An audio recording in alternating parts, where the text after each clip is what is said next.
For the first time, the new interim district administrator for VDOT sat down with tenure side to answer some tough questions. Andy Fox is just back from that interview and is here to tell us more about what happened. Andy?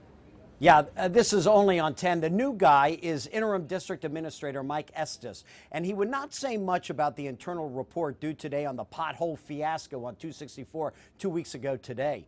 He took questions, though, about everything from VDOT accountability to the pothole contract and TME, and how critics say the contractor is dropping the ball, and how he plans to turn around the troubled department.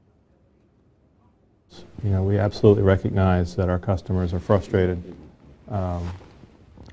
with our performance, especially out on 264. That's the way we started our 30-minute conversation with VDOT's new Mr. Fix-It, Mike Estes, who says he is focused, laser-like, on the pothole problem on 264 and how it got this bad under the eyes of VDOT. Concrete pavement that is in very rough condition. We've tried to repair and approach that as quickly as we can, but we still have a long ways to go. I asked him how VDOT and its pothole contractor, TME, got to this point. How did we get to this point? What was not done that needed to be done?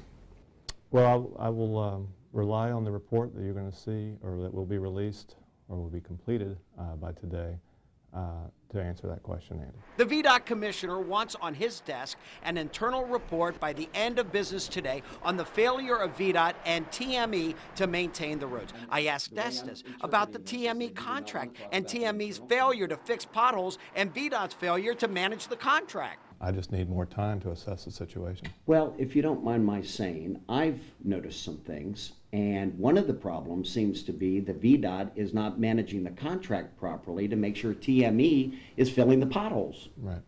Well, and I think that's a great question and a perfect segue into that report that I'm talking about that's going to look at that role and responsibility between TME, VDOT, and others. And you can tell that TME and VDOT get it. Emergency concrete repair work scheduled through the weekend. Tonight at 5:10 on your side, looking out for our viewers who got flat tires on the potholes, and we were out there with them, so we know they're legitimate. Why haven't they heard from VDOT or TME after submitting the claims for tire reimbursement?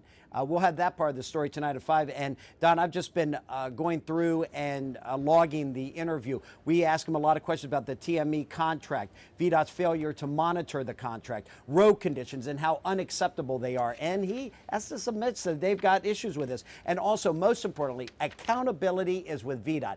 Some may want to put it off on TME, but at the end of the day, 10 on your side expects VDOT to answer to the taxpayers, and they are the ones who are ultimately responsible. I say this to Estes, and you'll hear his answer coming up tonight on Wavy News 10 at 5. That